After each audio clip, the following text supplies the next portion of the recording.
Halo guys, welcome back again to my channel bersama saya Hansen di sini dan seperti biasanya setiap harinya saya akan buatkan video seputar cryptocurrency. Teman-teman, dalam 24 jam terakhir kita kembali melihat market terkoreksi setelah rebound yang lumayan signifikan kita lihat kemarin.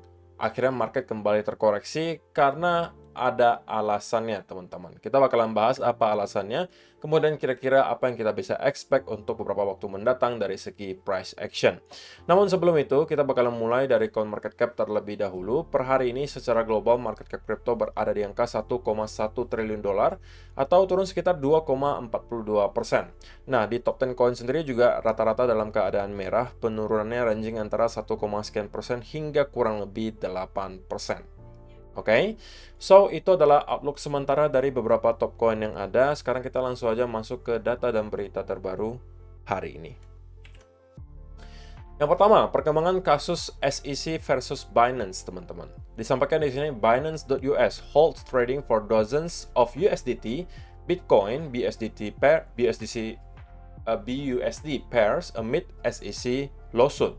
Jadi, perkembangannya adalah hari ini Binance.US memutuskan untuk melakukan hold trading atau menyetop trading untuk banyak sekali pair yang berhubungan dengan USDT, Bitcoin, dan BUSD.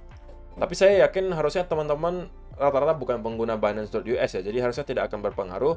Tapi kalau misalnya sampai ada, kalian harus tahu bahwa akan ada hold trading untuk berpuluh-puluh pair di sini. Terutama dari yang USDT, teman-teman. Akan ada puluhan di sini, beberapa di Bitcoin dan juga beberapa di BUSD. Oke, jadi ini adalah perkembangan terakhir untuk persoalan SEC dan Binance.US. Dan rumornya berkembang bahwa court atau pengadilan yang mengurus kasus ini itu pengen memanggil CZ gitu guys. Mungkin untuk ditanyakan untuk beberapa hal yang dituduhkan oleh SEC.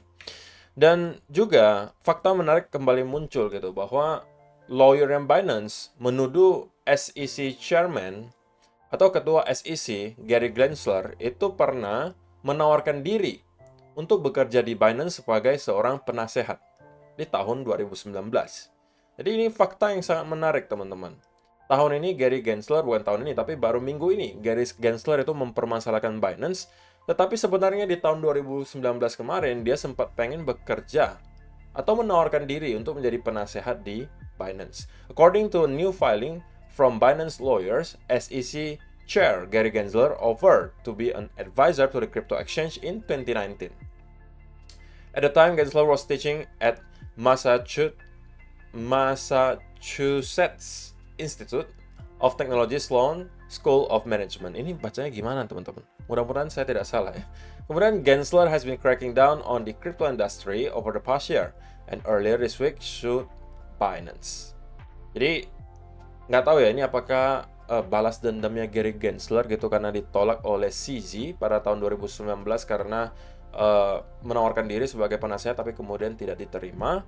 Dan kali ini mereka atau si Gary Gensler ini selalu mempermasalahkan terutama di bidang kripto gitu.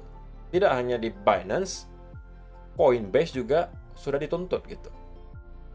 Yang padahal kalau kita lihat historisnya sangat aneh. Kalau dari Binance kita tahu di sini sekarang bahwa sebenarnya Gary Gensler sempat pengen menjadi advisor di Binance, tapi kemudian ditolak. Kemudian yang kedua soal Coinbase. Sebenarnya sebelum Coinbase itu IPO dan menjadi public company di Amerika Serikat, itu sebelumnya mereka sudah harus direview oleh SEC yang diketuai juga oleh Gary Gensler.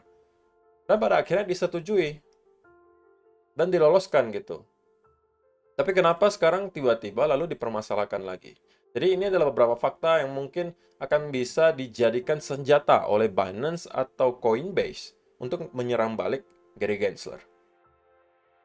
Setelah mereka sudah sempat menuntut XRP, kemarin mempermasalahkan XRP, mempermasalahkan banyak sekali lah pokoknya company-company yang berkaitan dengan cryptocurrency.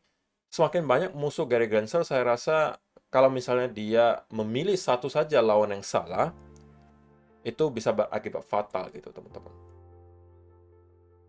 Tapi kita bakalan lihat apa yang akan terjadi berikutnya. Kira-kira apakah pada akhirnya SEC akan mampu gitu ya untuk membuktikan semua tuduhan mereka terhadap Binance dan juga Coinbase, atau sebaliknya Binance dan Coinbase lah yang akan melawan balik dan akhirnya membuktikan bahwa tuduhan yang disampaikan itu tidak benar. Jadi itu mungkin baru kita akan tahu berbulan-bulan ke depan, teman-teman. Belum sekarang karena ini masih tahap awal. Oke? Tetapi kalau misalnya kalian lihat di belakang layar gitu, ada ARK Invest yang justru menyerok gitu ya sahamnya Coinbase di hari yang sama pada saat mereka dituntut oleh SEC. Dan ARK Invest ini membeli kurang lebih 400.000 lembar saham Coinbase dengan total kurang lebih 21 juta dolar di hari yang sama pada saat SEC itu menuntut si Coinbase. Dan tentunya ini memicu kontroversi ya teman-teman. Apakah benar gitu bahwa DIP ini adalah untuk dibeli, ataukah kalau misalnya SEC sampai benar-benar mampu membuktikan semua hal yang mereka tuduhkan, dan kalau misalnya sampai investor itu hilang confidence terhadap Coinbase, bisa aja drop lebih dalam gitu teman-teman. Tapi yang dilakukan oleh ARK Invest adalah membeli, menyerok ketika harga cukup murah. Tidak hanya di Coinbase sebenarnya teman-teman, tidak hanya saham Coinbase. Kalau kalian lihat token BNB pun, itu mengalami drop yang lumayan dalam loh. Kalau misalnya kalian memang yakin bahwa Binance akan melewati semua ini dengan mulus, maka itu bisa dikategorikan sebagai harga yang diskon. Ya walaupun tidak ada garansi sekali lagi bahwa tidak akan turun lebih dalam, tapi at least kalian akan dapatkan harga yang lebih murah daripada kalau misalnya kalian membeli 1 atau 2 minggu ke belakang. Begitu ya. Jadi itulah beberapa update yang bisa saya bawakan hari ini tentang SEC versus Coinbase dan juga Binance. Belum ada perkembangan yang terlalu berarti menurut saya, tapi itulah yang bisa kita dapatkan per hari ini. Nah, sekarang kita bakalan bahas dari segi price action. Oke, dari segi price action. Yang sudah saya sampaikan kemarin, teman-teman, bahwa saya sebenarnya pengen melihat Bitcoin untuk dapat stay di atas area key level daily, teman-teman. Area key level daily-nya di sebelah mana? Adalah di sekitaran area di sini. Oke, tetapi pada akhirnya daily chart kembali closing sepertinya daily candle di bawah area tersebut, which is menurut saya bukan sebuah berita baik. Oke, dan untuk sekarang saya rasa market akan membuat pergerakan yang cukup liar. Kalau kalian perhatikan di sini adalah sebuah candle bearish panjang diikuti bullish yang panjang, bearish lagi. Jadi ini adalah salah satu kondisi yang menurut saya akan sangat sulit untuk di trade, teman-teman. Ketika market bereaksi atau sangat sensitif terhadap perubahan berita, pada saat itu pergerakan biasa akan sangat sulit untuk ditebak. Oke, jadi ini mirip kayak misalnya teman-teman nge-trade ketika NFP, ketika Fed Interest Rate Decision, ya agak sulit untuk ditebak gitu.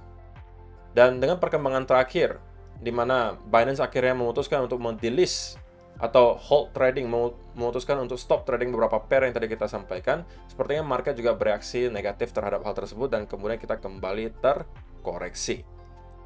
Oke, dan kalau misalnya teman-teman ada nonton video saya kemarin, saya juga ada sampaikan sebenarnya apabila kita sampai mampu untuk maintain di atas area di sini dan melakukan konsolidasi, sebenarnya ini adalah peluang bagi kita untuk mendapatkan posisi long.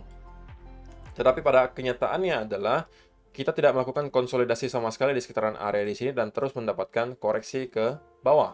Bahkan di 4 hour maupun daily chart sekarang kita sudah kembali closing di bawah area daily key level. Sehingga yang saya akan lakukan sekarang adalah tidak lagi mencari peluang untuk long, karena untuk sekarang tidak lagi make sense, teman-teman. Senario yang kemarin saya harapkan terjadi itu sudah terinvalidasi, yang dimana saya mengharapkan mereka melakukan konsolidasi di atas area daily level, tapi itu tidak terjadi.